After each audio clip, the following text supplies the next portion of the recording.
Hey, this is Matt once again. Welcome back to another video. This is another paid request. This time for Shawn. Thank you so much for that, Shawn. And for those interested in requesting pretty much any type of videos or topics, reactions, commentaries, what have you, feel free to send it either directly to my PayPal or join my Patreon. I will get to it as soon as I can. But Shawn wanted me to do a commentary on A Nightmare on Elm Street Part 3, The Dream Warriors, which I'm watching it on the DVD. Since the Blu-ray, I mean, I do have the Blu-ray, but it's one of those... These don't have a good Blu-ray release, which is weird. I mean, 2 movies per disc and all that. So I said, screw it, I'll just watch it on the DVD, might as well. But I'll pause the beginning, 3, 2, 1, pressing play. So we have the old New Line Cinema logo before the one I remember from Teenage Mutant Ninja Turtles and Mortal Kombat, among others. We have a quote from Edgar Allan Poe. Which is funny, I think the next one, Part 4, there might be a quote from Freddy Krueger, I believe. Now, this came out in 1987. The same year, we got RoboCop, Lethal Weapon, Predator. Got a lot of damn good movies. And this is one of those franchises where with each film, it kept getting bigger and bigger. Bigger production, bigger box office. And, well, the second one probably made as much, but this one definitely made more. And then the fourth film made even more. Look at that, Larry Fishburne. Not even Lawrence Fishburne. Larry Fishburne. But yeah, I know the script for this was originally Wes Craven, another guy wrote it, but it was fairly different. You had some of the characters, Nancy and her dad coming back, but it worked a bit more into people going somewhere, and suicide was at place. I think Kincaid and Joey died in that version, and I can't remember all the details. But I know it got changed up here where I think that script was probably a bit darker, and this one there's a bit more of the Freddy humor that was being brought to the front. Some say to a detriment, but 3 and 4 are my favorites. 4 is my favorite, personal favorite. I watched that the most growing up. And like on Friday the 13th, Halloween, all these franchises of horror, this is the one I watched the most when I was a kid. So this, I would say, of the Freddy, Jason, Michael Myers, Leatherface, all that stuff, I guess I would say this is my favorite horror franchise. It's definitely the one I grew up with. Of course, here we have a very young Patricia Arquette, who did not come back for the 4th film. Yeah, Wes Craven, Steven, that might have been the other guy. Angelo. Oh, Rachel Talalay would go on to direct Freddy's Dead, The Final Nightmare, and Tank Girl. I think the composer, I think he worked on David Lynch movies? I could be wrong. Don't quote me on that. Diet Coke. Why the fuck do you want to drink Diet? I don't know. I don't get it. It's not really saving you a whole lot of calories, and it doesn't taste as well, at least to me. Oh, look at Wes Craven, Bruce Wagner, like a bunch of people.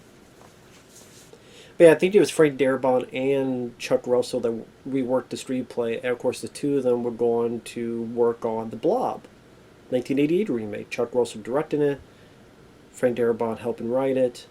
Of course, Frank Darabont would go on to direct The Shawshank Redemption and The Green Mile, and Chuck Russell would go on to direct The Mask with Jim Carrey, Eraser with Arnold Schwarzenegger. A lot of good films. Now, yeah, there's Patricia Arquette as Kristen, who would return in the 4th film, only played by Tuesday Night. This Patricia Arquette, I just know maybe at that time when she was becoming a bit of a bigger star, and on top of it, everybody don't come back just to get killed off. She probably really wasn't interested in that.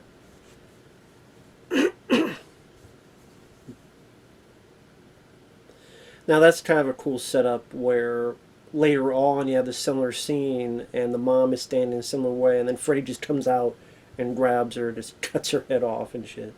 This is a very creative and imaginative movie. I think that's what really helped this franchise garner more and more popularity as sequels went on, at least for the first four.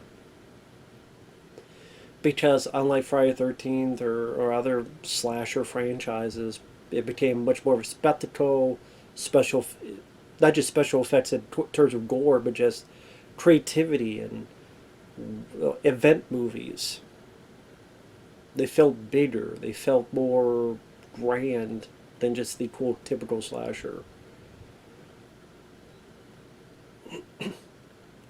And plus, it was cool with each one just how creative what they did. I mean, in this film, you have the Freddy big old worm. You got the death scenes. The guy who the veins come out of his wrists and he's paraded like a puppet. I mean, this whole transition here where she's in bed and it pulls out and here's the house. And this was the franchise that built New Line Cinema. I mean, before that, they were doing films like Alone in the Dark and like little films here and there, re-releasing films. But Elm Street really helped them get the money to survive throughout the 80s. And then you get into the 90s and you had the House Party movies. You had the Ninja Turtle movies, which they were very successful. You had Mortal Kombat. You had Rush Hour and 1 and 2. And of course, Lord of the Rings. A lot of successful stuff. And then, lo and behold, somehow they went to the shitter and now I forget who owns it. Was it Paramount? I forget who owns it. Pretty much someone else owns it. I can't remember which studio.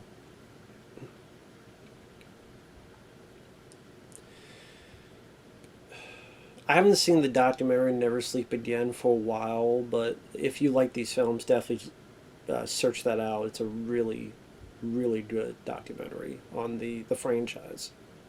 Never Sleep Again. Because I said there's a Blu-ray set, but it's like I think part one's by itself, or I'm trying to think. Is it one by itself or is one two? I think it's one by itself. Then it's like 2 and 3, 4 and 5, and 6 and 7, I believe. If I'm wrong, I'm wrong.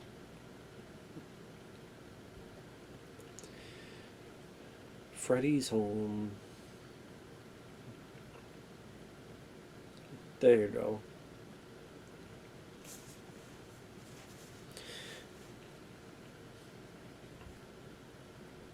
Very cool set design of all this. The lighting just gives such an otherworldly flavor to it. And this stuff had to be done practical, had to be done in camera.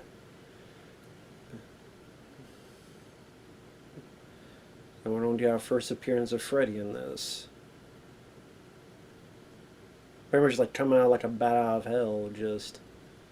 You don't see his face.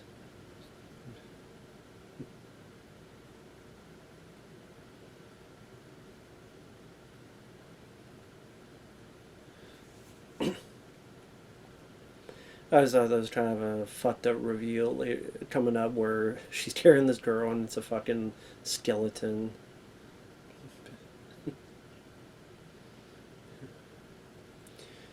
Perhaps these are all the victims Freddy has had in the past.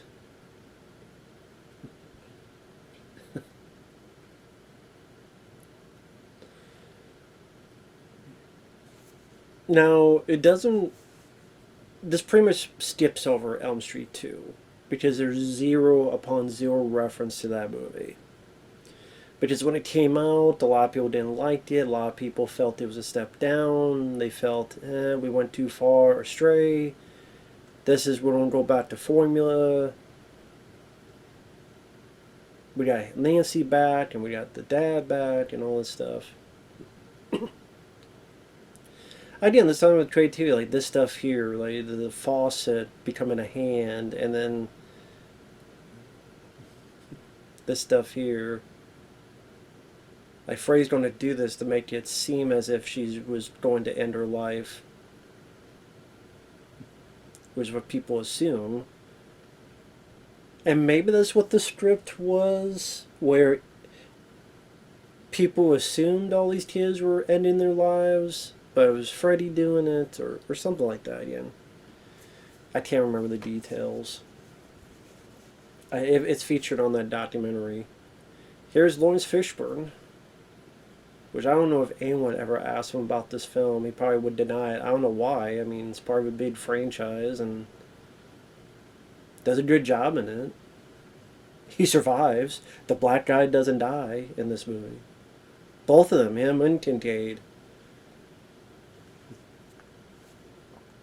Of course, the other guy is Trade Wasson, where I remember he was in the Brian De Palma film Body Double, which I liked.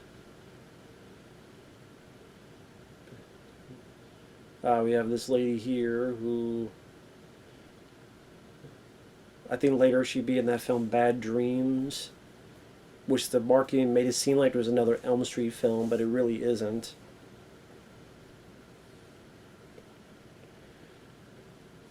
Philip, that's the guy who's going to be turned into a puppet. We got Kincaid, played by Ken Sagos. Definitely one of the people that I thought stole the show in the movie.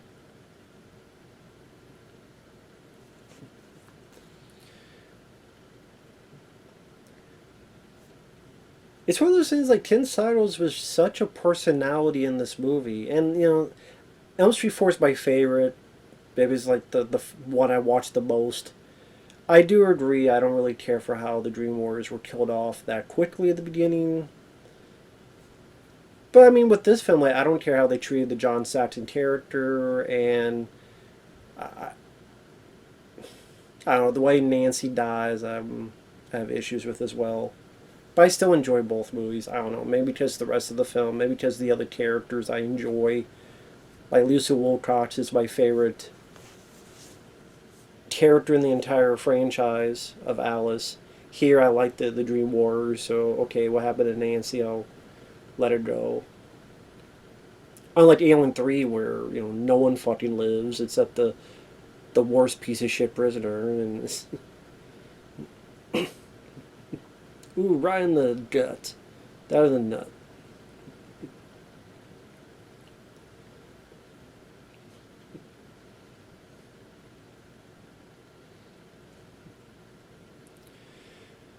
So yeah, I think like this was 87 and the first film was 84. So in 84, Nancy's in school? High school? I don't even know when in high school she was in. Was she a junior or a senior? And then 3 years later, she's this. And I liked Heather Langenkamp, and I thought she did a good job.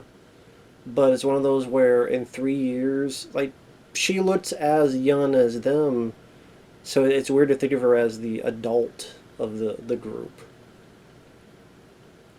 So maybe they explain the dialogue.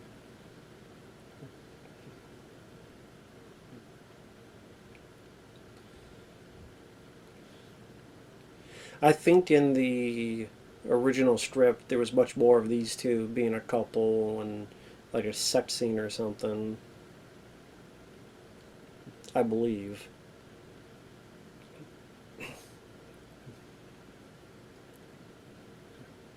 You know, I remember when I did the commentary on the first film, I was talking about the ending, and then people going, well, the ending of the film, well, they weren't being mean. Well, the ending of the film, they all died.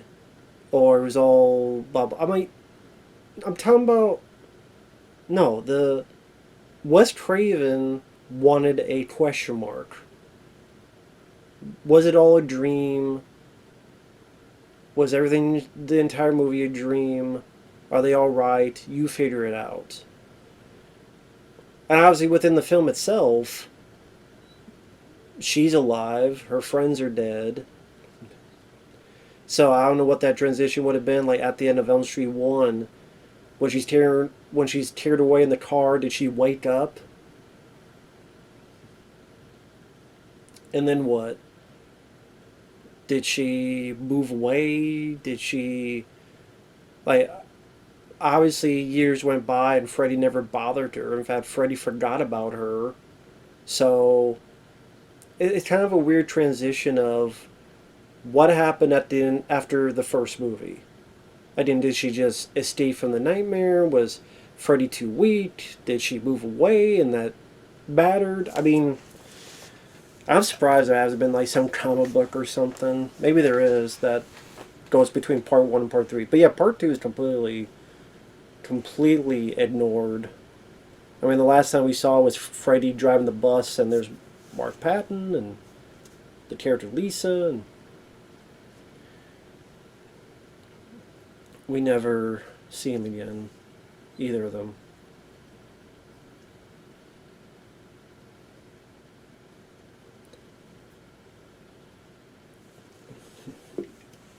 Now, this guy Philip, I do like him. He would later be in a pretty underrated B movie film, Class of 1999. Bradley Gray, I believe his name. I mean, I'm bad with names.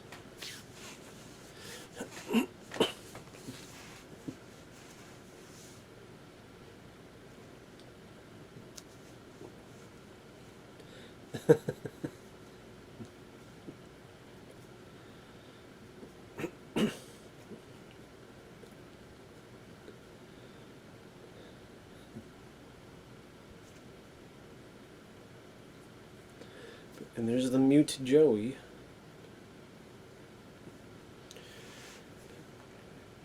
But yeah, the Ken Sagos I always thought would have like a bigger career because of the personality, the showcases in this film alone. Even just like people going, hey, do you want to have more horror movies? The only one I could think of is, was Death by Dialogue or something, which is this. It looked like it cost $3, just a garbage bargain basement movie that looks like a shot. It looks like a shot on video. At least it's terrible. I'm talking about. Hey, do you have to be the badass in this movie or this and that, and just never did, which I'm just confused by.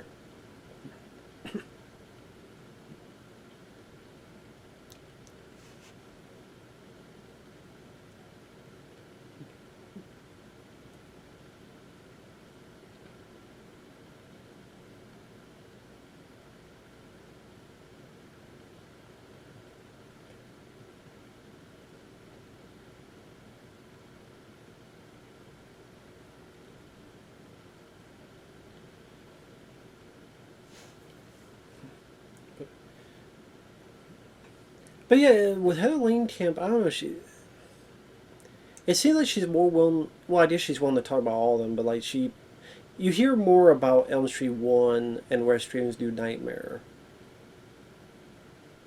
Out of the three Freddy films she's been in, this one it seems like she talks about less than the others. I mean, she talks about in that Never Sleep Again, but I don't know.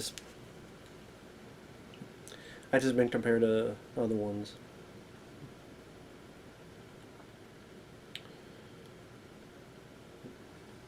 Man, look at those old school computers. That's how it was back in the day.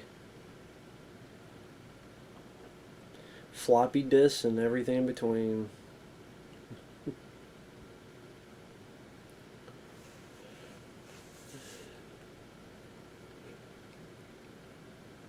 It's so weird looking back, seeing how old, computers were back then.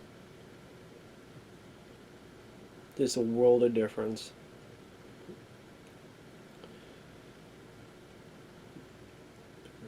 But yeah, this came out and it did fairly well at the box office, and that's why they jumped ahead to do a sequel pretty much a year later in '88, Elm Street 4, and then another year later, Elm Street 5 in '89.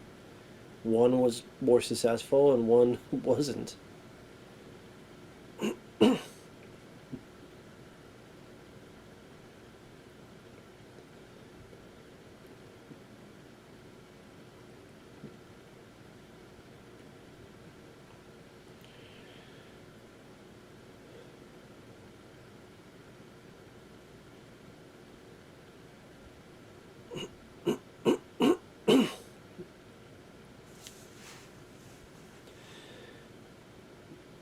I think, like these movies deserve like a big box set. They truly do. I mean, like Friday 13th and Halloween got them. But I mean, you could put Never Sleep Again on there. That'd be cool. You could maybe try to see go to the locations. I know one was done for Elm Street 1. Actually, get Shawn Clark back. Finally, do that one on Elm Street 2 with Robert Russler. Been waiting for it. Do one on 3 and 4 and 5 and 6. Each one of them. Horace Hallowed Grounds on each of the Elm Street films. Again, he already did the first one. Maybe do an updated version as well.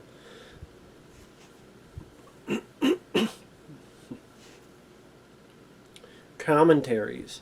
Like Robert England just, hey, Robert, you have a week. Each day you come in, talk about the film for 90 minutes. Boom, boom. Give you some dinner. Boom. Say anything you want about this particular movie as you guys watch it. And then you have like this one. It could be Chuck Russell and Robert Englund. Chuck Russell talks about the stuff with the kids, and Robert Englund talks about the Freddy stuff. Part 4, Rennie Harlan, Robert Englund, maybe Lisa Wilcox, maybe the 3 of them.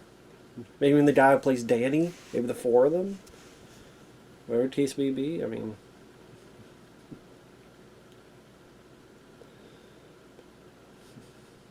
Here we get the big Freddy worm. Which I know you fight this in the Nintendo game. Which the Nintendo game, they don't say it, but it's pretty much based on this particular movie. And what I mean by that, it just says a Nightmare on Elm Street. It doesn't say Dream Warriors or anything in between, just Nightmare on Elm Street. But it's based on this, where there's more than one.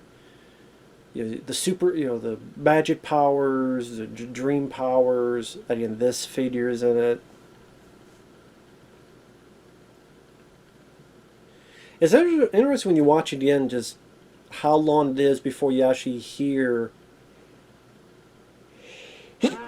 Freddy talk and stuff.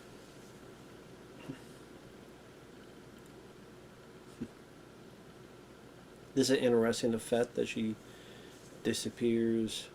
Boom. Right into the chair. And that's what I mean, like stuff like this is not in your typical slasher movie, so it's like, holy shit. So they seem like again bigger spectacle event movies.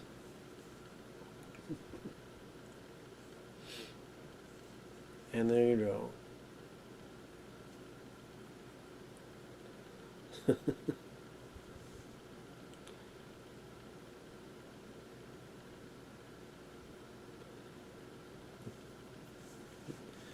So that's Kristen's powers. They get people in and out of dreams. Also, I think she has like she's athletic as well, so it's not just that.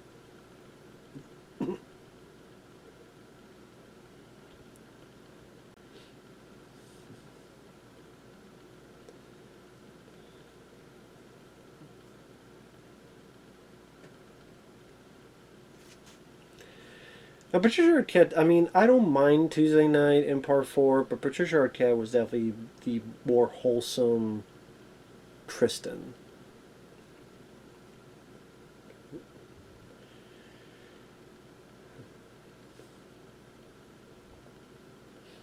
And you tell, like, the way they make Heather Langenkamp dress is to try and make her look like more of an adult. Again, it's only been. I'm just trying to think, like, again, like, after school, again, was she in high school? She went to college, what, for 2 years and then got this position? Or 3 years and she just graduated and this is her first week? Or maybe it's supposed to be more of a time jump than I'm thinking of.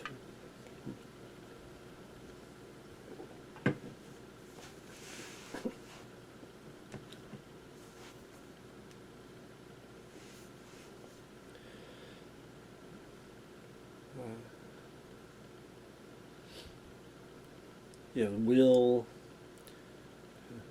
I'm the Wizard Master. Sorry, kid, I don't believe in fairy tales.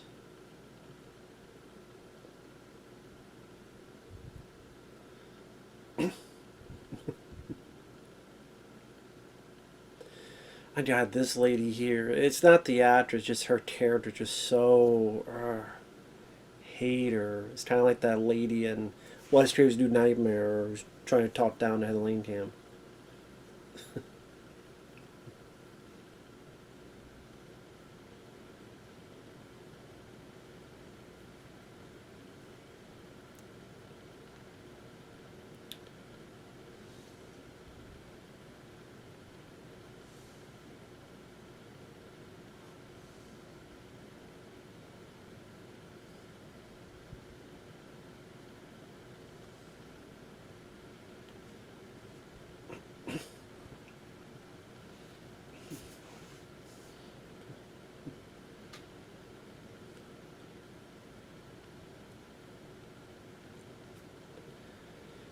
When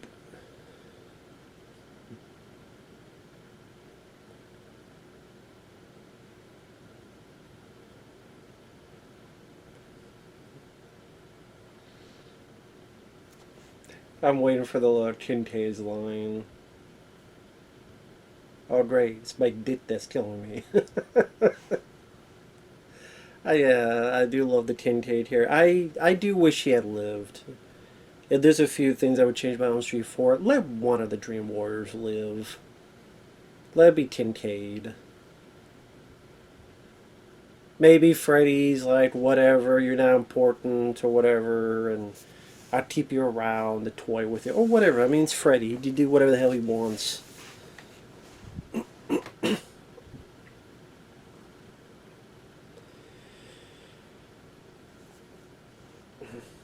So I'm looking at here.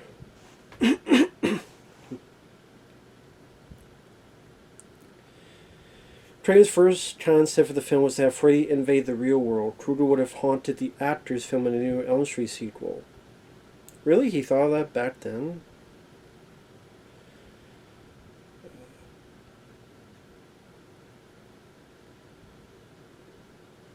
Apparently John Saxon wrote a script about a prequel.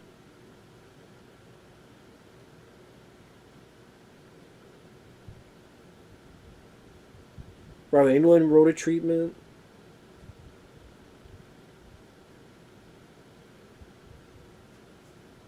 The lead would have been Tina's older sister, who would have been in college by the time Tina was murdered, and ends up coming back to Screenwood to investigate how she died.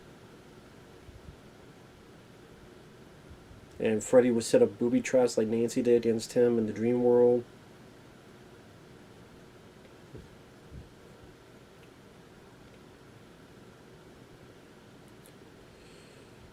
Let's see. Centered around the kids separate. Okay, this is Wes Craven's script. The kids separately traveling to a specific location to die by suicide. Later, it would be discovered that the common link between the was that they dreamed of Freddy Krueger. Since suicide was a taboo social issue, storyline was abandoned. Theater is somewhat different from what we eventually filmed. Nancy was not a dream expert nor any kind of mental health professional. Kristen only stayed in the institution for a short while. Taryn was African American. Joey was the one who built the model of a house and had trouble getting around, although he did not use a wheelchair. Philip was a 13-year-old. Will's name was Laredo. He had long hair, did not use a wheelchair, and was the one who made the clay puppets.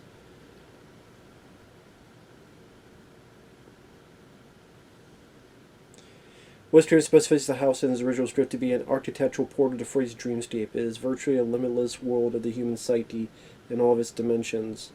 You can enter this other world through the house or dreams or madness or hallucinations or special psychic states that various people have.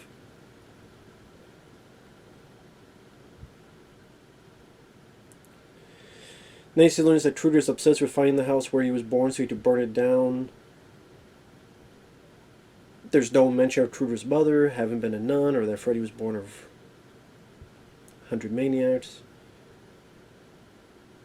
Krueger was not as talkative and he was much more vulgar. Freddy is killed by Nancy by using his own glove, not by holy water. Chuck Russell states Craven's script was darker and more profane. Rachel Talley says the script seemed like a $20 million script.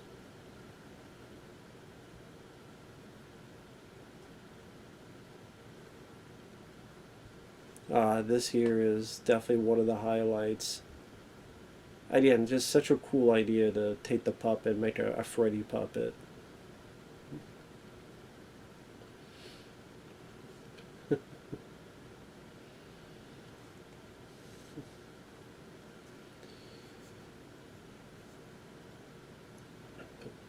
I mean, if you think about it, there's really no reason for him to do that because Philip's not seeing it.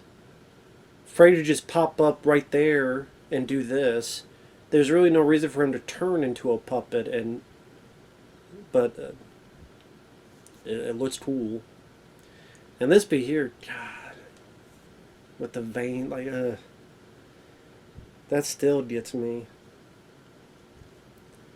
He's sleepwalking, but not in the way you think.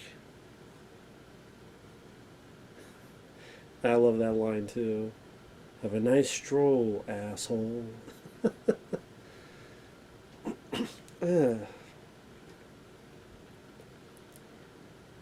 Just really cool, just cool makeup effects. Really cool makeup effects. Like, goddamn. Just really good stuff. It just looks grisly, it looks ghastly, it's all done practically.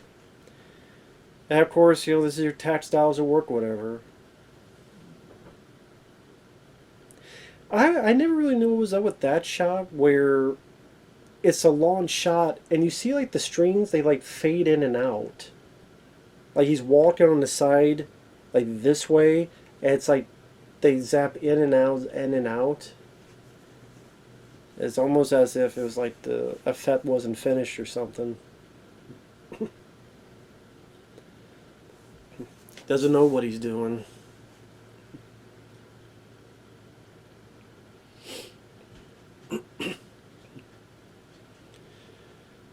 You think there'd be at least one guard. And yep, get the mute guy to help.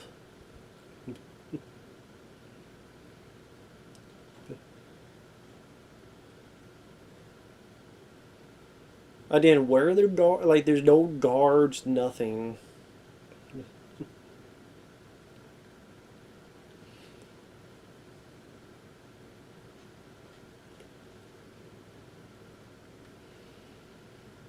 And he's steered to death, and also this shot with Freddy.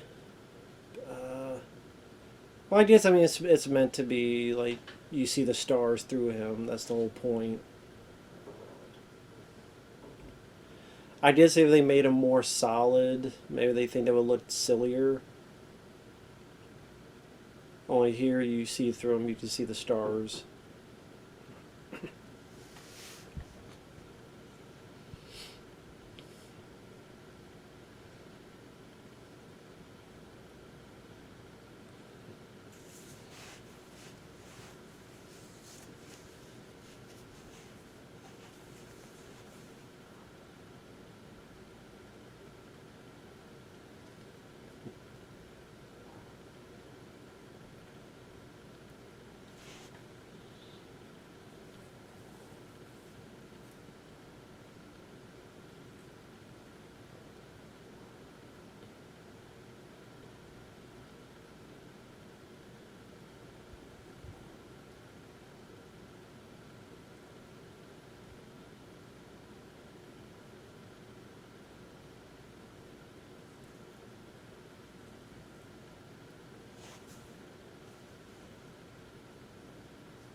How much longer would he blow smoke up our asses?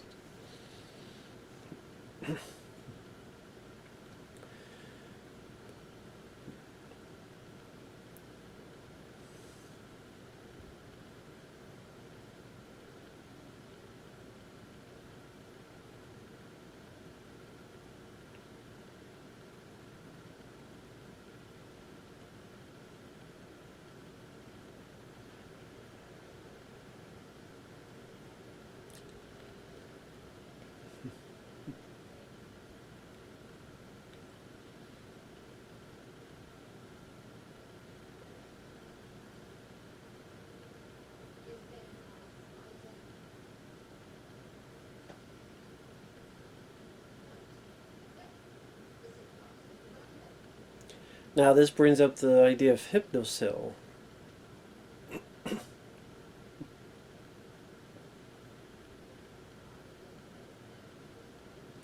Now hypnosil, that would be showcasing some of the other incarnations. I believe Freddy vs. Jason, they mentioned hypnosil, and that's what they were given in the John Ritter's son, and I forget the other guys. They were given that in the psych ward, hypnosil, this dream suppressant to keep Freddy at bay. So it's not the last that we'll hear about hypnosil. I guess it made sense to try to come up with something with, you know, most of these guys are going to be sleeping each day. So you don't think, well, why didn't Freddy kill this person? Why didn't Freddy kill that person? Well, if you have hypnosil, then you could give a little bit of, leeway of, that's why.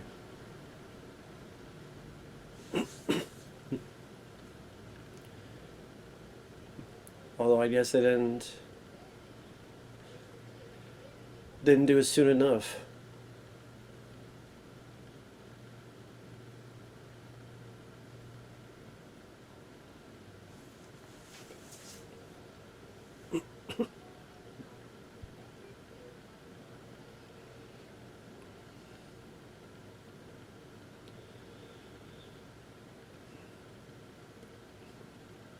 Seems like a pretty massive room she has. Oh, I guess, yeah, this is her room, right? No, this is the main room, I should say. Yeah, because that back there, that's where they're playing the game, and this is where you can watch the TV. I mean, I love the when people come in, they just think this is suicide. It's like, yep, she jettisoned like a torpedo up into the TV. I'd love to see how the hell that would work.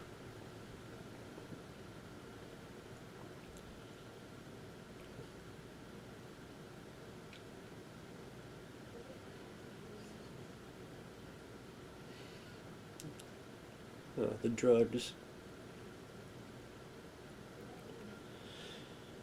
Now, the tough thing about a film like this is that you have so many characters. How do you work enough stuff into them to make them interesting and develop them when, again, you need the set pieces of Freddy Krueger showcase to get the entertainment value. You need to have the special effects sequences that get into the marketing and get people's butts in the theaters. But then you also want to have a little bit of character work, and there's quite a few people. I mean, you got cast right, have them a bit of personality or something else to them, and then each of the death scenes are just very memorable. I mean, the one with Philip is very memorable and ghastly and icky. Even though like one or two like wide shots are a bit hokey, but overall pretty good. And then something like this, the whole Zsa Zsa Gabor, Dick Cavett.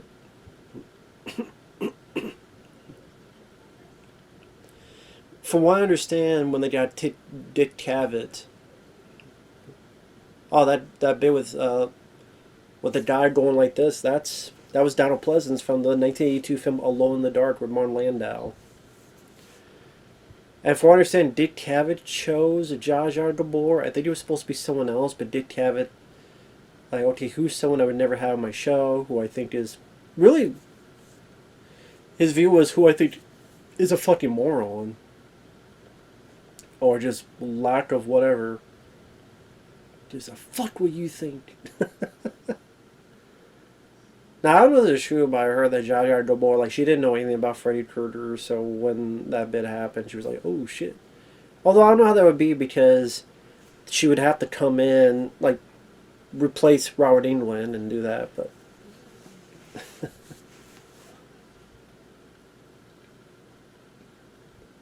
but that was always a fun bit. Who gives a fuck what you think?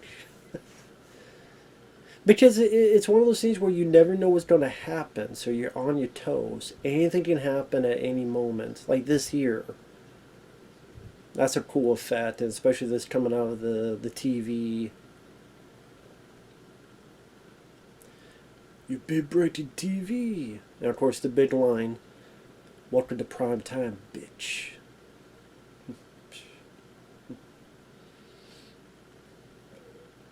So like this here, like, did she just, in their views, she just launch herself into the damn TV? So you know, how about you get some cameras? How about you get some guards? Anything in between? Of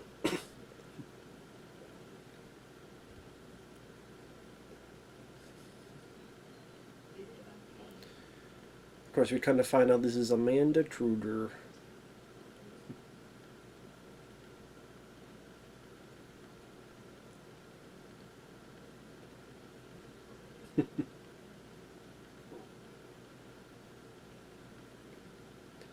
It's interesting that Amanda Kruger would choose Trade Wasson to talk to out of all of them. But like this character is kind of like,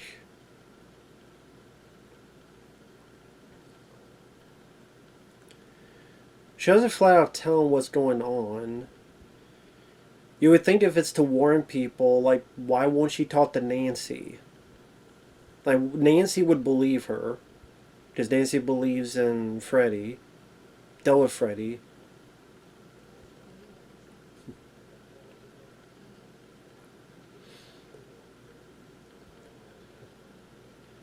Again, it's like, well, why did she go to Craig Wasson? Like, why didn't she go to Nancy? Oh, I'm gonna go to the person that dealt with my son, who knows what's going on, who could offer the most help. So let's go to the guy that, you know, doesn't know what the fuck's going on and has never dealt with Freddy before. It just, if this ghost is doing her job, she's doing a shitty job. She should be fired from her ghost duties. Amanda Kruger, she's fired.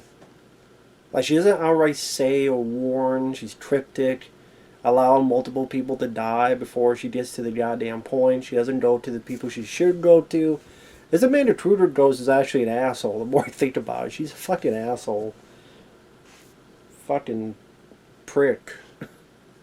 Doesn't do shit.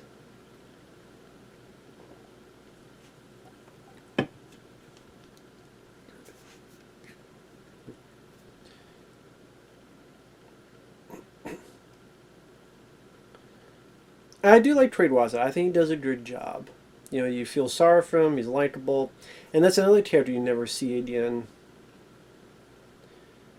That's the thing. There's some characters you just never see. Like, again, the people in Part 2, Freddy's Revenge, you never see them again. Trade Wasson, you never see this guy again. So you never know what happened to them. Of course, Lisa Wilcox after Part 5. Let alone her kid. I mean, there were comic books like Freddy versus Jason versus Ash, where it's like, oh, you know, they bring some characters back. Wasn't really big on those comics, to be honest.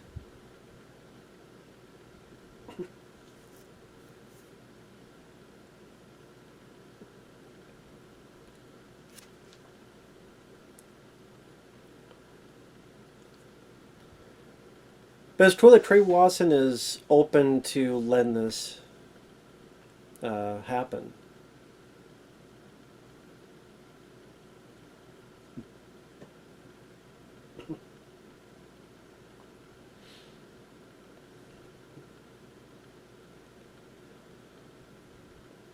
So Nancy is here for the exposition, which makes sense. She's dealt with this before.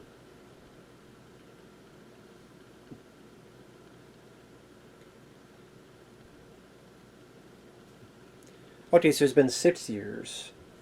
6 years it's been, okay.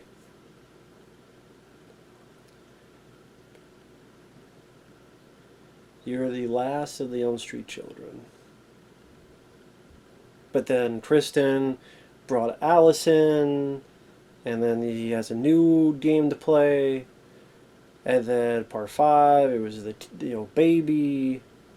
And then part 6, so like fuck it, it's just Everybody's, all the kids are dead, and every town has an Elm Street.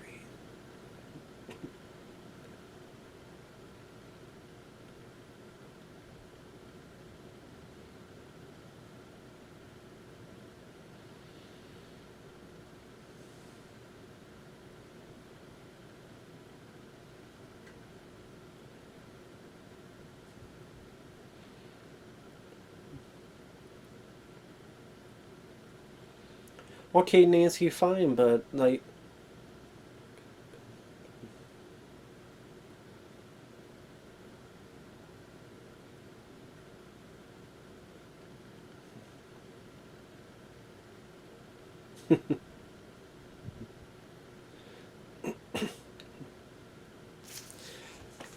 they say Trey Watson, plays the role well because he's got to be the disbeliever, but at the same time, he's not annoying or unlikable or oh my god, it's he's willing to try, even though it's like okay, it sounds like Peter Pan.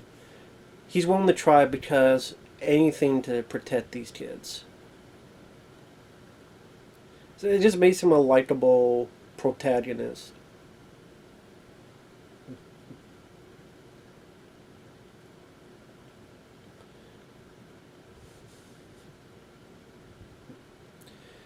Yeah, they get brought into the dream world and then they have the powers. And it was always interesting when you look at this poster. Oh, I probably have it over there as well. But this poster, you kind of want to like maybe the guy in the red shirt, maybe that's Kincaid. I guess the one on the right with the switchblade is supposed to be Taryn. The one in the middle, I mean, it's not Helene Camp, and it's not Patricia Arquette because neither of them have that hair. I, and with the mace, like I don't know who's this. And yeah, just they kind of just made stuff up. I guess because hey, come up with the poster. It's a cool looking poster though. It is a very cool looking poster.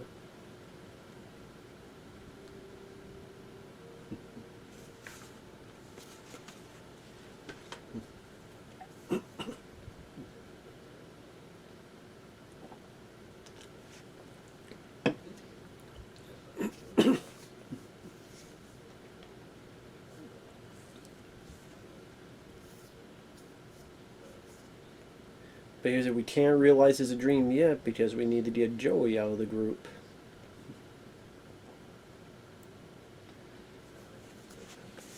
And it makes for an interesting goal where it's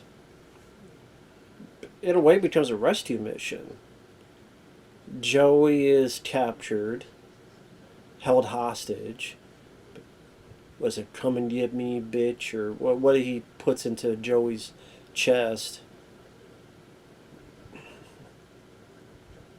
So it makes it feel a bit different. I don't know if this was a script, but I remember there was like a. I think what would be cool. Actually, I'll detail it, man. This is where the pop. There you go.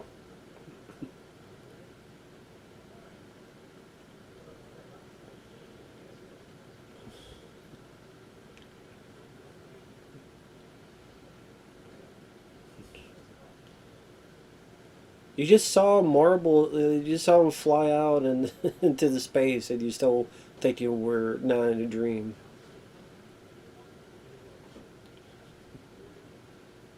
He's the wizard master. There you go.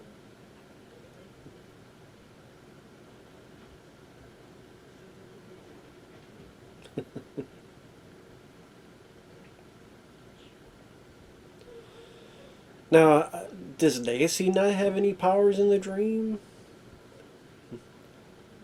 That's not interesting that Nancy doesn't have any powers in the dream.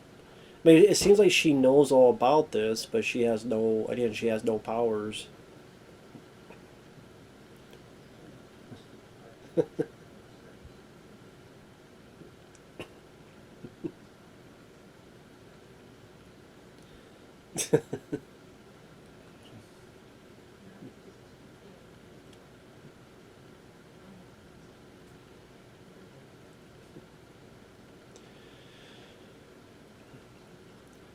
Now, of course, we're going to get some really nice tatas here. Some ditties. Which I know there's going to be a shot with Freddy Krueger head and then the titties, but they just... It was a better choice to cut that out. But I was saying, like... And that's the thing, Elm Street's not really known for nudity. I mean, this might be... I'm trying to think, might be the only time I get... Well... You see a little bit in Elm Street 4, I guess, with the waterbed. How's this for wet dream? Of course, deal with Joey.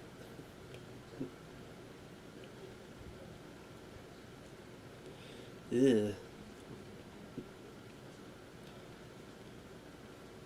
I just makes you go, what the hell's going to happen next? Who'd have think like spitting tons out? And it didn't. What they were able to do with practical effects, and this was not done with a big budget. This was done with a pretty small budget, and they still led by ambition. Feeling tongue-tied.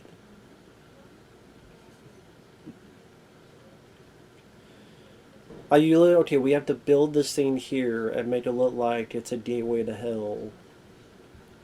Okay, we gotta put this guy over here. We gotta animate these tons, which I don't know, that was wires, maybe. Maybe they had wires to have it move. I don't know.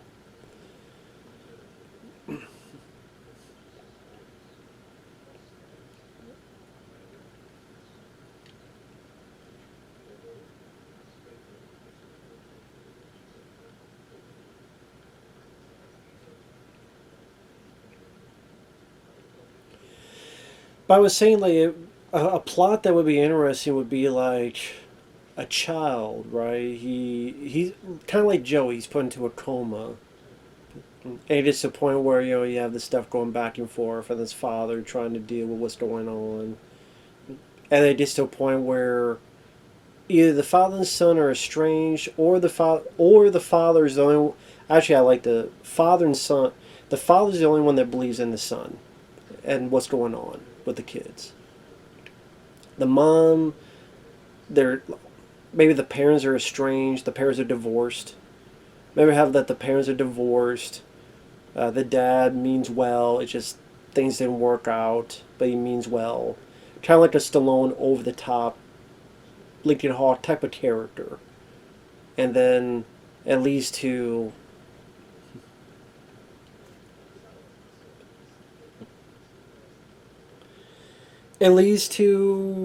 things are going on, and the father goes in to rescue his kid, his son, his daughter, whatever the case may be. But the father goes in to battle Freddy and deal with Freddy. So I just think it'd be refreshing that an adult, like an actual man adult, have to deal with Freddy back and forth.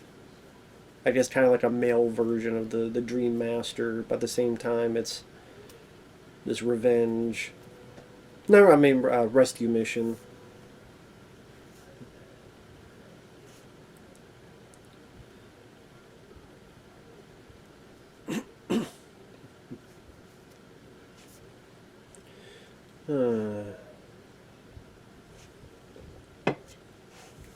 Well, we'll see how quickly it goes.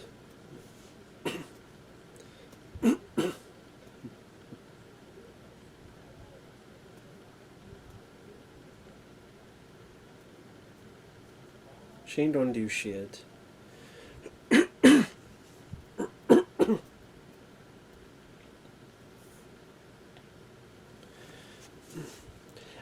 that's the thing with Nancy, is that she really, other than coming to have some chat with Patricia, she comes in to chat a little bit with Patricia Arquette. She comes in for a little bit of exposition, but then she kind of just doesn't really do much of anything. Like, she helps Patricia Arquette a little bit, and then exposition. Other than that, but like I said, she doesn't really do much. This is why, I mean, I like Craig Watson, but I don't understand, like, why they didn't just have Nancy do all this stuff. Like Nancy go through all this. Nancy deal with Amanda Kruger. Well, in this case, sister, whatever she calls. Like, why didn't they give this to Nancy? Did he have more to do? More, like, why wasn't it her for the holy water? Like, the kids are. Wouldn't that be more powerful? Like, daughter and father going to the junkyard to try to stop this. The father, he's a drunk, but he saves his daughter, but gives his life. So it did more impact to John Saxon's character. And then Nancy is, dealing with Freddy and she's knocked out. Or, not knocked out, but she's hurt. Freddy has to go back, but then she crawls and she does the whole holy water stuff. And she's the one that saves the kids. She's the one. Like, you didn't have to kill Nancy off. Like, Nancy could have been this character.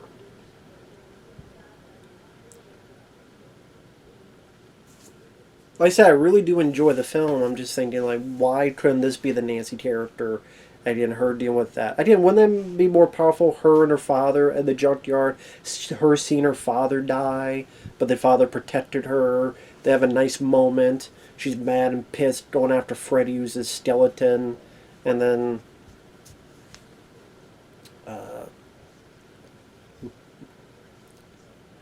Like you could have her helping in the dream world, but then something happens in the real world where she gets woken up and I don't know, then goes with her dad.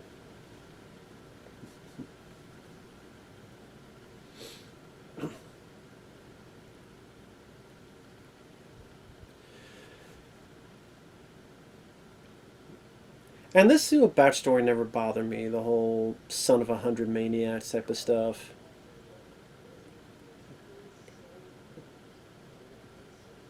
Maybe it bothers some people. Like, did you have to explain? Did you have to know? But I don't know.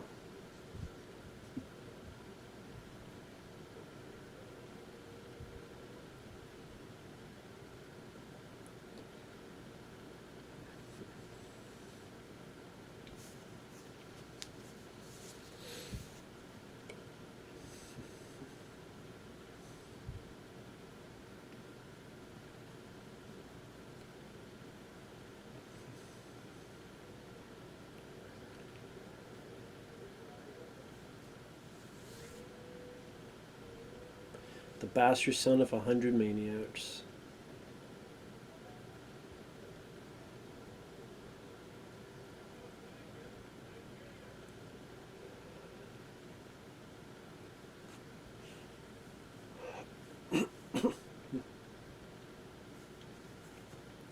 You must find the remains, bury them in hollow ground. I mean, I guess they had to come up with a different way to stop Freddy because you already had the Ben the first film, bring him into the real world, and because you have a sequel, obviously it doesn't work. So we have to create a different way.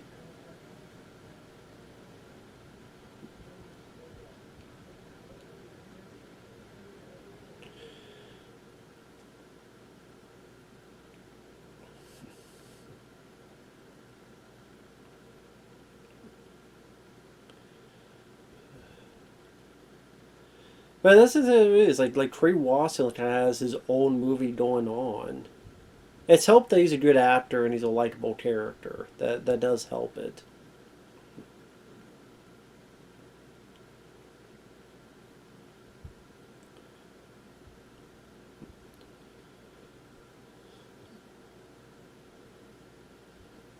Come and get him, bitch. They don't leave some nasty stars for the sequel. Let's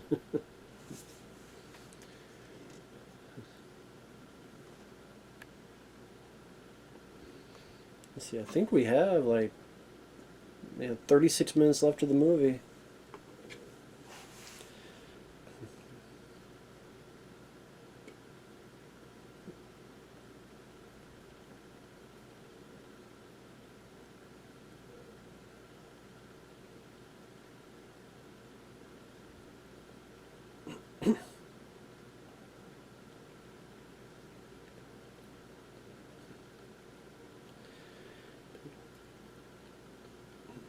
So now we're not there yet, but we don't have John Saxon coming in, who's an alcoholic.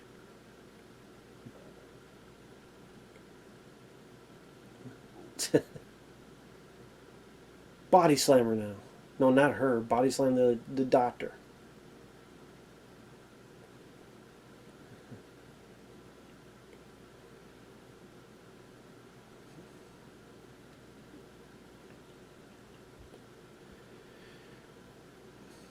It's always, I don't know. I can't help it. Each time I see it, I'm like, oh shit, is Larry Fishburne.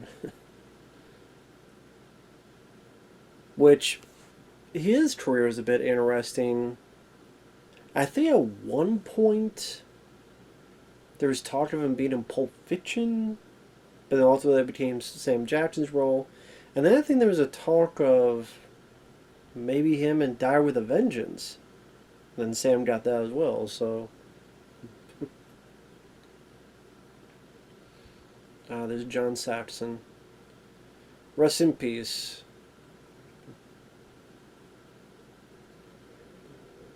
But yeah, you look at his patch, it says security.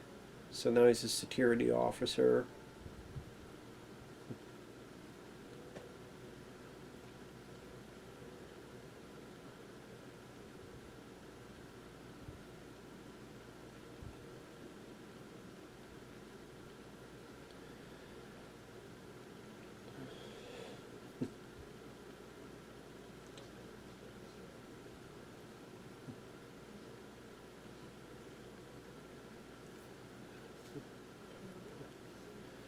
I guess the whole idea is that after the first film and his wife fucking dying like that, he became an alcoholic.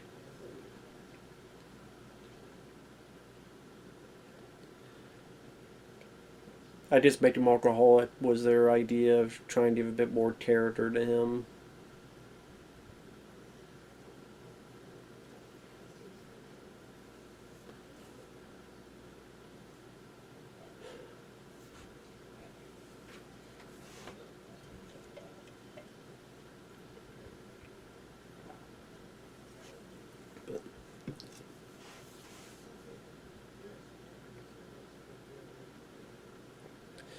And I think this is the. Well, I guess it's technically the last time they see each other. Because there's a bit where Freddy tricks her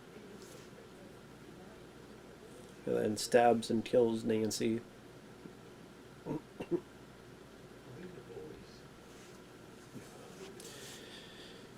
Back to the day when you had pagers, this is well before the era of cell phones. Now you could just, well, you'd have to get a cell phone and text them.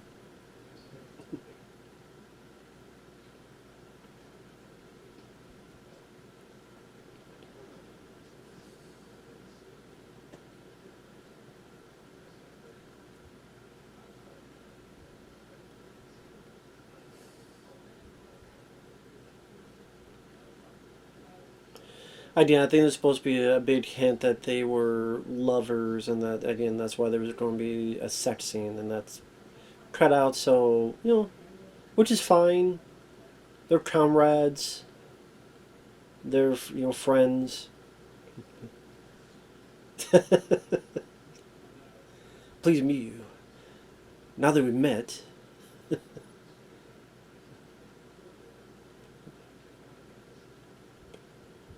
I would say Trade Wass is definitely one of my favorite characters in the movie. Because he's the guy that you want on his side. He has never, to this point, he's never seen Freddy. He's never dreamed of Freddy. He was in a dream, but all his hand was burned a bit. But he's never seen, heard, thought, Freddy. Doesn't even know what the guy looks like, but he's still open to helping because he cares for Nancy, he cares for these kids. If that's not a leap of faith, I don't know what is. So there you go. I mean, he dealt with that dream bit, so leap of faith a bit easier to do, but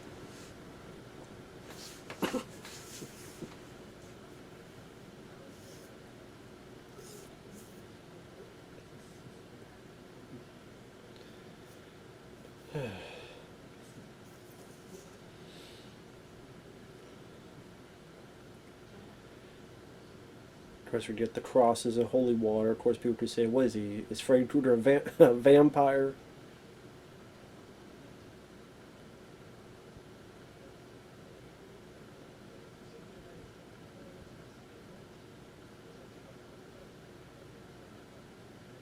It'd be funny if that water turned out to be just a bunch of fucking water bottles they just poured in and that's it. Like, it wasn't even blessed at all. It was just.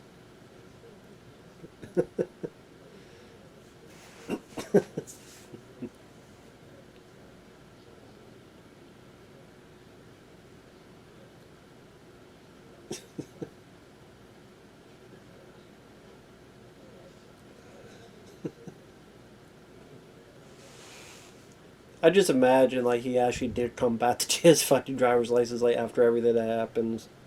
Where's my driver's license? Oh shit, I gotta go back. Oh, by the way, here's your cross.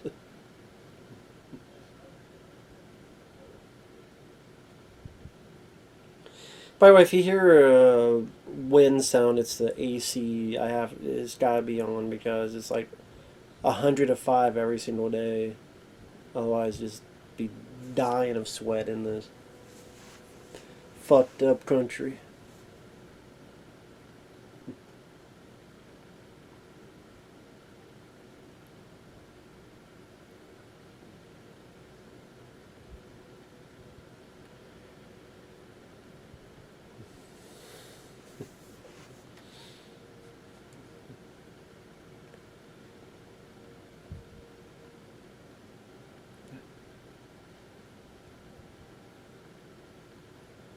It'll be an interesting aftermath because you think about it, when they go to his room, the only person alive is going to be Kincaid in that room.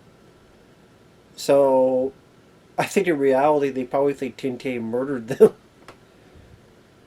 I'm just saying, like, if you think about it, when they get to the real world at the end of the film, Patricia Arquette's in isolation.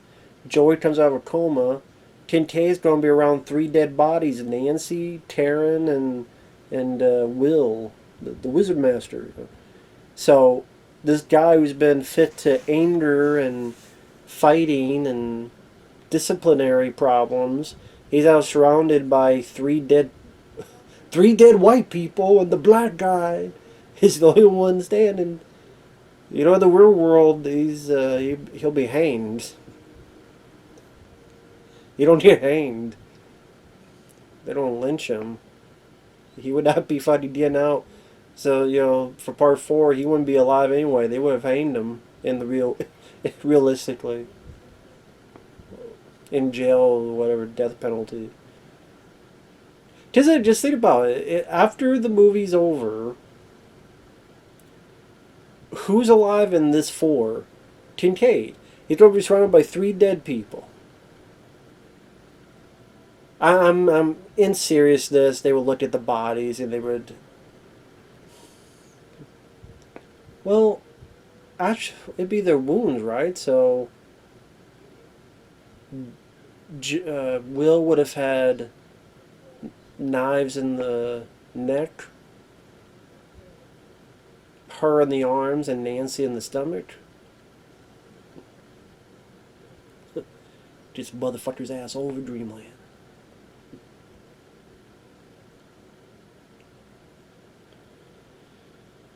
Of course, as soon as they get in, they separate. Or they sadly get separated. Well, they get to Tristan, but then soon after.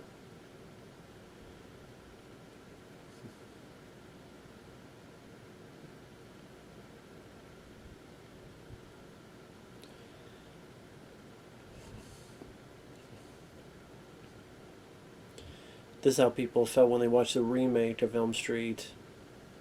Drowsy and fucking bored. Yeah, the way these guys look. But I said this before, I was saying, I like most of the Elm Street films. The only ones I don't like are Part 5 and the remake. But the others I do like or love. My rating would be 4, 3, 7, 1, 2, 6, and then I guess 5 in the remake. I just if I put Forever Jason, I'll put it above 5 in the remake. Oh shit! When you watch it, I mean, when you watch it again, it's not as much Freddy as people think, as in Robert Englund in his face. It's just that the moments he showcases, they shine very brightly. But there's a lot of like Freddy being someone else. I mean, you see Freddy, but you don't really see his face. It's Freddy, but it's the worm. It's Freddy, but it's the puppet. And then becomes Robert Englund.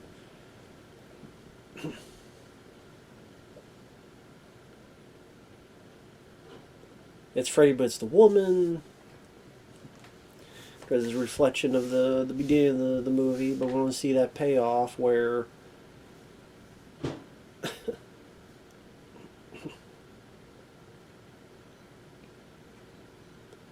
in a weird way, it's kind of like seeing her get her comeuppance in a way.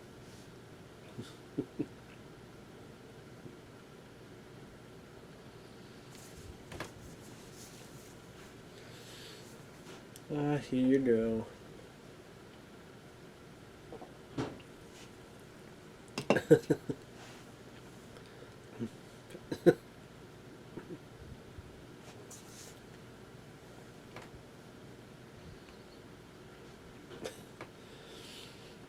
I think in part 4 or 5 they tried to do similar to this with Alice's dad, because there's a deleted picture I remember seeing, as in it's Alice's dad's head going through a wall or something. It's like a picture you find online, but obviously that scene was never showcased. It must have been shot, but it must have been something similar where maybe Alice is talking to her dad, who's probably in the 4th film, and there's a bit where he gets his head pushed through and all that.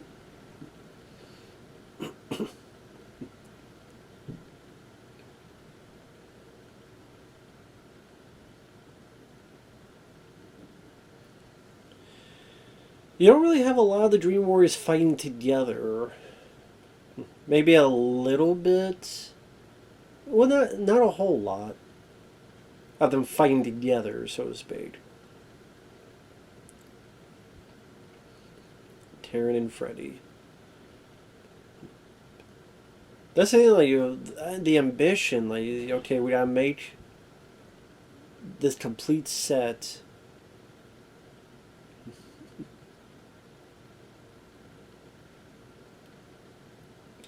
But how it showcases, each person's psyche, dream, fears, all that stuff.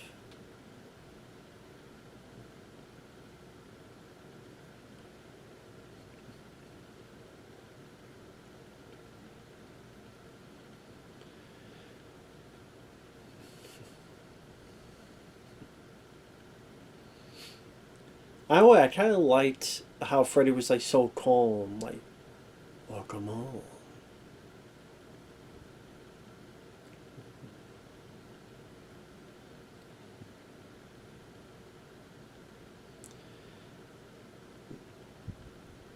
Sadly, the fight doesn't go on too long. Let's get high. I mean, another interesting bit with the needle march coming alive, so to speak.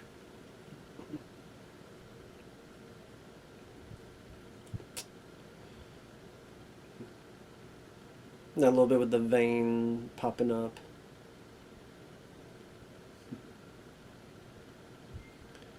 And apparently they get taken out one by one.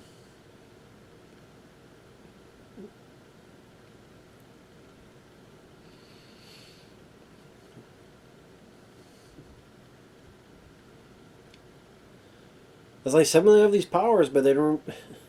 I guess really the one that was able to capitalize the most was Joey. I guess technically Tristan, but they get the people into the dream, but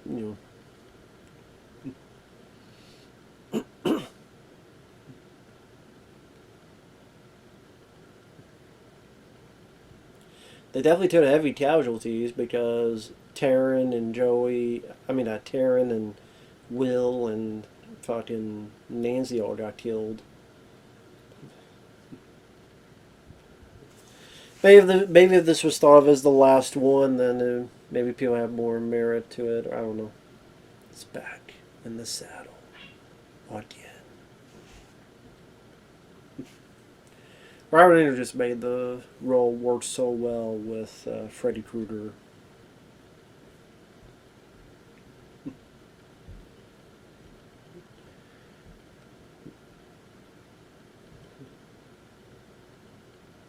He has a nice moment with the shine, where he makes the chair explode. But for some stupid reason, he decides to run all the way next to him, which I don't understand why the fuck he did that.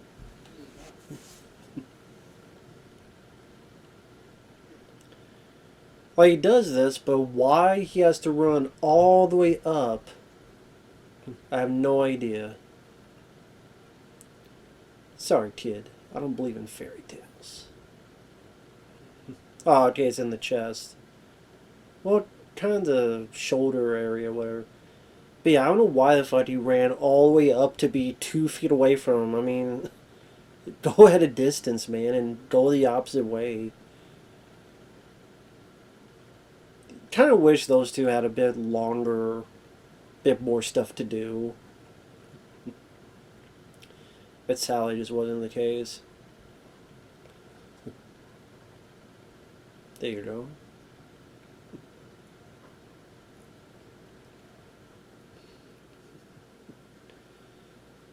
Like the red outfit they gave him too. But yeah, I remember liking that Kincaid survived.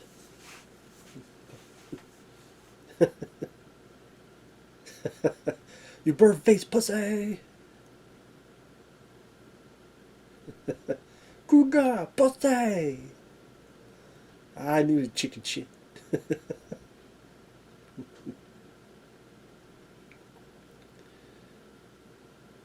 I wonder what they like this outfit. What they base it on? The Kincaid's outfit with the red tennis shoes and the red shirt.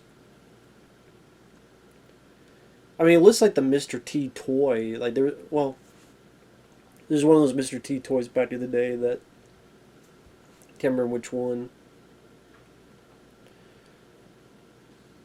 That or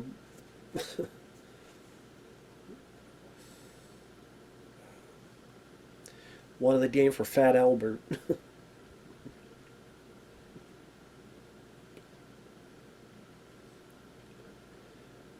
Here they go. You know, I don't know Nancy. Like, why doesn't she have any powers? She says everybody has a power. What's her power? Maybe it's I don't know, booby trap power. I don't know. Fine, make some booby traps. I don't know why they didn't give Nancy a power. Why didn't they give Nancy a power? I guess just because.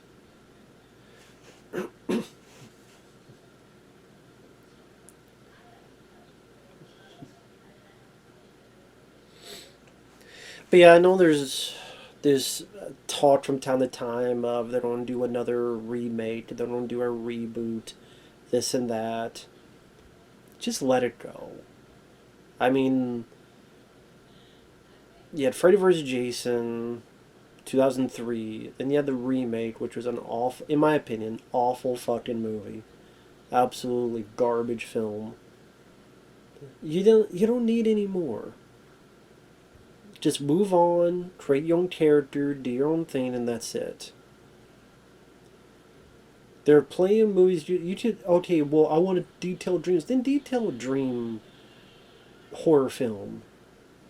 There are plenty of movies that have done that, and The Cell with Jennifer Lopez, pretty damn good movie in my opinion. It's not a horror film, but Inception, pretty good movie. Like there are ways to detail dreams in movies. You don't need the Freddy Krueger. The only reason you're using it is because it's an IP that's noticeable, and you want to cash out on it. It's the ATM machine. These IPs. We need a bit of cash. Create another Elm Street, another Halloween, another Chainsaw Massacre, another Exorcist, whatever IP we own, make a movie, get some money out of the ATM machine. They especially want to do that nowadays because so many films are not doing that well, underperforming. Now you got the actor writer strikes and all this other stuff. Again, a lot of films are underperforming. Even I think even the new Mission Impossible film underperformed, which was crazy because it seemed like a lot of people liked the movie, but I don't know. Go figure. But hey, what do we have in IP? We need some money. Get some out of the ATM machine. Make another movie. You make it for low enough budget. You get it back to opening weekend. Hell, some pre-sales, they already get a profit before the movie even comes out. There's Joey.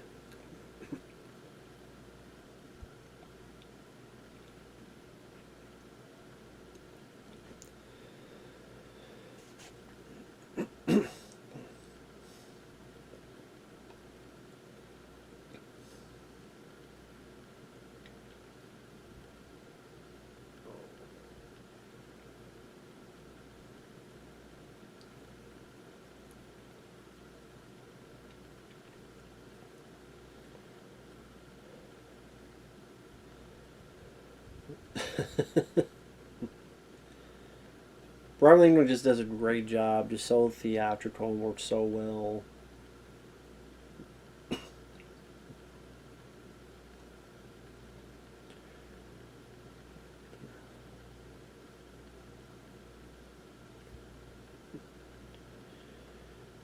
So you have Nancy saving Joey. You have Kristen being distraction. Yeah, here they're working a bit together. And Kincaid will save both of them.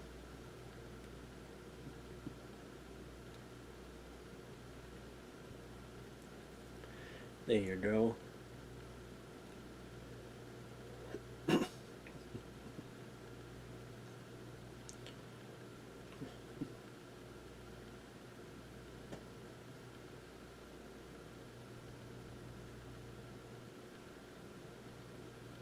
I tried punching him. If you're super strong, like try punching Freddy or something. Makeup is pretty good in this one for Freddy. You definitely see more of his face compared with the first two. You definitely see more of it because in the first two is a lot more hidden in shadow. This one is a little bit more up front and center.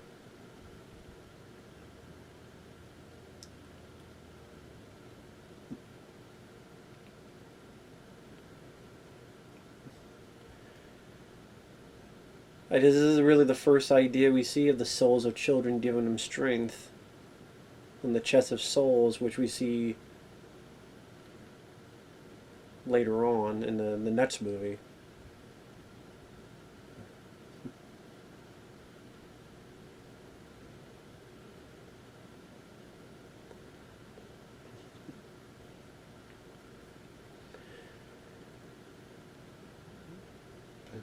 Like I said, the Dream Wars, I think they could have been utilized a bit more in this. Like, have Will and Taryn put a bit more of a fight. Like, even that, I mean, it wasn't much of a fight. It was kind of Joey hit him with a pipe once and then choked.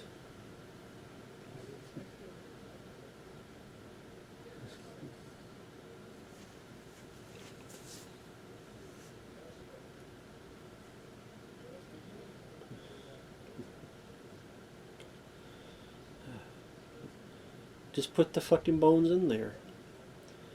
Speaking of, again, the Nintendo game, this is probably why in the Nintendo game you have to get all the bones to follow the plot with this, where you get the bones and you bury them and stop Freddy for a while.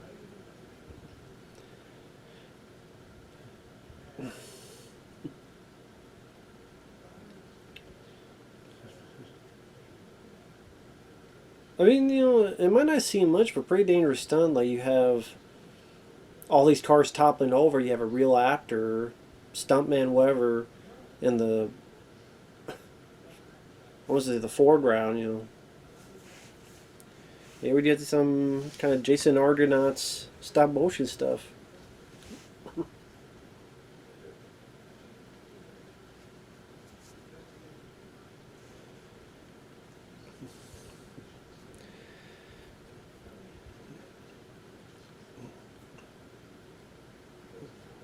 Yeah, this, I mean,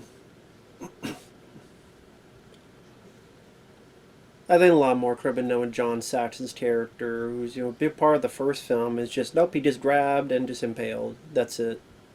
I mean,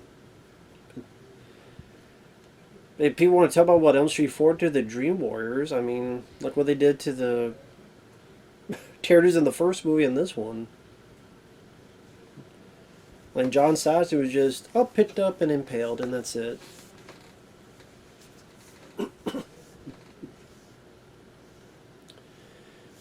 This is definitely a cool looking set. Definitely one of the more unique sets in the movie.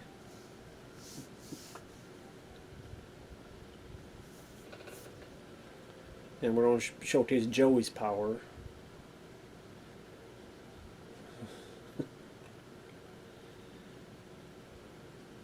That's what I mean. I love this Freddy dreamscape to traverse, and the ideas and creativity are limitless to what you can and can't do in this whole thing.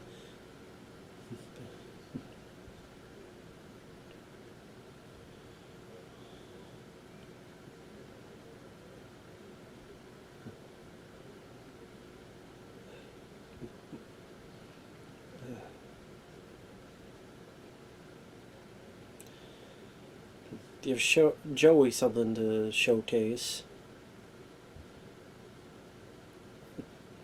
There you go.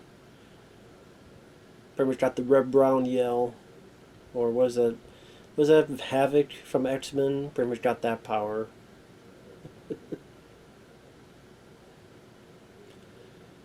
There was in detail that behind the mirrors is like newspapers.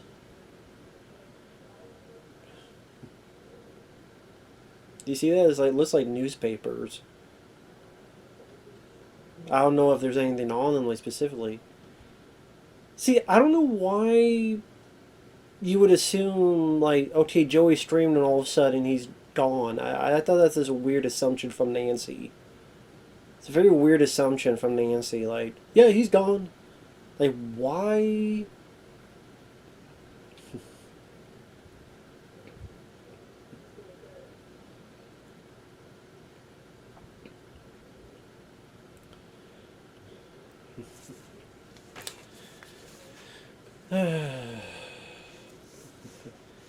I that's why I think I said the Nancy knew this was a ruse, and which makes sense because Nancy I think is a bit smarter than this. She's a bit smarter than this. I thought it was kind of a dumb way for her to go.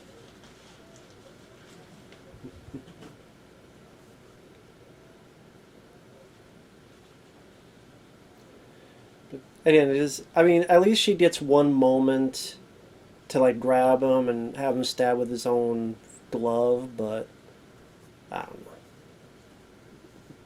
Right here.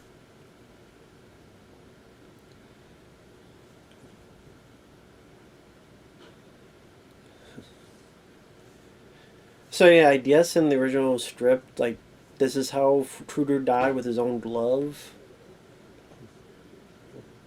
While you have this bit here.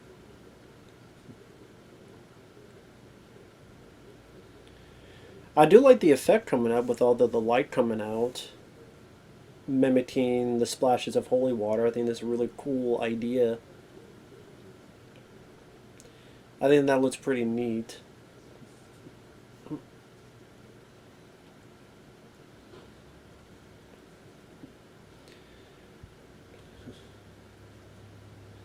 There you go. Nice addition of the cross on the forehead too. Now, of course, I mean, as much as all Elm Street 4, there is no explanation as why the fuck he comes back. It's just, okay, Tristan brought them into a dream. I don't remember how many years it is between this and the. It was made a year later, but I don't like. This says it's 6 years between the first and this one, even though from 84 to 87 is 3 years, but here it says 6 years. So that I don't know what the time span is between this one and part four.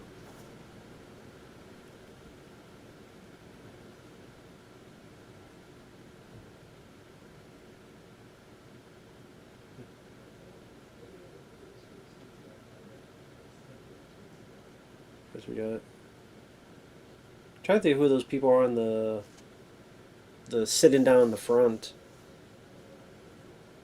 They might be people that are. I don't know. That guy on the bottom right is definitely getting some moment to shine with his glass, big old 80s glasses. Here comes Amanda Kruger, the fucking lame ass bitch.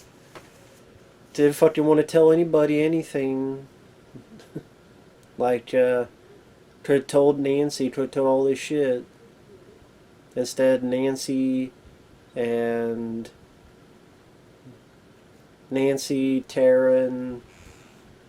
Will, they're dead. Maybe talk to the whole group. Maybe try to save more lives, but of course we're going to have a nod to a possible next movie. Because there's always next time. So when we get to the little light here, kind of is Freddy dead? Maybe for now. And of course we have the Dokken Dream Warrior song, of course. Great song. Awesome song, actually. And overall, it's still a fun sequel, despite some questions I have and nitpicks here and there. It's still a fun, ambitious, creative sequel that was a crowd pleaser. For a lot of people, for good reason. It was a fun, entertaining, crowd-pleasing movie. With a good cast. Very likable characters. The Dream Warriors. Chuck Russell brought a level of energy that I think Rennie Harlan showcased even more in part 4. And kept this franchise going. And good size hit. So with that said, thanks for watching. We'll see you guys later. Bye-bye.